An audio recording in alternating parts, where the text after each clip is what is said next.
magdesisyon. Ano ang nasa puso mo? Karil, makinig ka! Pat o lipat? Ano yung unang pumasok sa isip mo, Karil? Ano yung unang pumasok? Dami kasi kung ako, pwede bang sa akin na lang para ako mag... Pat or Kung lipat? ako, Kung ikaw, anong masusunod? dito ako. Pat. Pero dahil may makakakuha, Kung ikaw masusunod, dito ako. Ano ulit ang sabi naman ng people? Ang sinisigaw ng lahat ay Pat, Karil. Eh, may lipat eh. kung ikaw masusunod, sapat ka. Kay, balikan mo na rito. Baka lumagpas Okay. ka sa ano. Kung ikaw masusunod, sapat ka. Hindi, kung sa akin yung pera. Okay. Kung sa'yo ang pera. Pero Kay, kailangan mo na mag-desisyon. Kung gusto mo na lipat, pwede ka nang tumawid. Bibigyan natin ng tagda 2,000 piso ang 20 mabubunot. Dahil wala pa nga ako. Kung may nasagot na ako ni isa, Okay. mas malakas loob ko. Okay. So, ang pinipili mo na ay lipat. Tama? Lipat! Sorry po.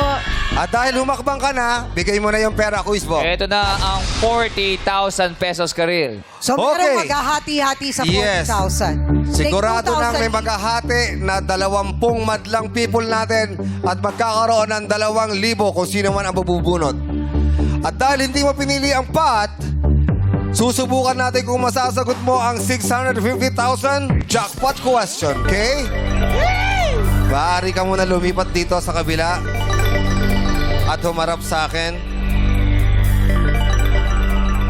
Ano sabi mo? If ever, geography? Tignan natin. Madla people, hayaan natin si Karila, no coaching. Tignan natin kung masasagot niya ang 650,000 question. Karil! Pamilyar ka ba sa mga lugar-lugar? Medyo. Medyo. Sa Metro Manila?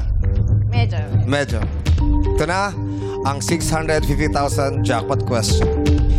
Sa mga lungsod at munisipalidad sa Metro Manila, ano ang may pinakamaliit na populasyon ayon sa 2024 datos ng Philippine Statistics Authority?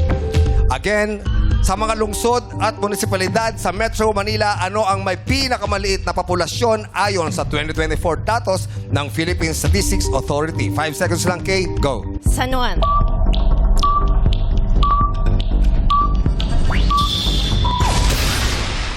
San Juan. San Juan dahil... Isa akong San Juanenyo. Taga-taga. Shoutout sa mga taga White Cross Children's. Maliit lang ang San Juan. Saka walang high-rise masyado. Yes. Ang tanong, sa mga lungsod at munisipalidad sa Metro Manila, ano ang may pinakamaliit na populasyon ayon sa 2024 datos ng Philippine Statistics Authority? Ang sagot mo ay San Juan. Pinagpalit mo sa 650,000 question. Pinagpalit mo ang 650,000 questions sa 40,000 na ipapamahagi natin sa madlang people. At sinagot mo ang San Juan.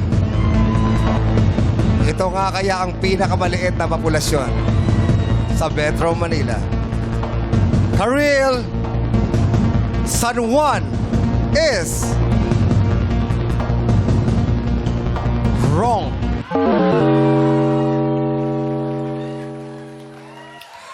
Ang tamang sagot ay meron lamang 67,000 na population. Ano sagot nyo, madlang people? Ay, si Kuya, alam mo? Anong sagot? Ano sagot? Ha? Pateros. Ang sagot mo ay Pateros. Pateros is correct. Wow! Pateros. Siya Kaya naman lang talaga hindi yung siya- guide ko kasi Oo. sabi niya lipat, di ba? Ikaw nagturo sa akin lipat. Lakas ng pakiramdam niya. Pateros ang pinakamaliit at ang pinakamalaki ay Quezon City with 3.8 million. Alam nyo, kaya hindi nagiging city ang Pateros. Kasi nga dahil napakaliit ng populasyon. Kaya hindi talaga kaya gawing city. Kaya hanggang ngayon, munisipalidad pa rin ang Pateros. Yeah. Again, good choice, Karil! Congratulations, Karil! Hey! mag-uwi ng 2,000 na 20 madlang people.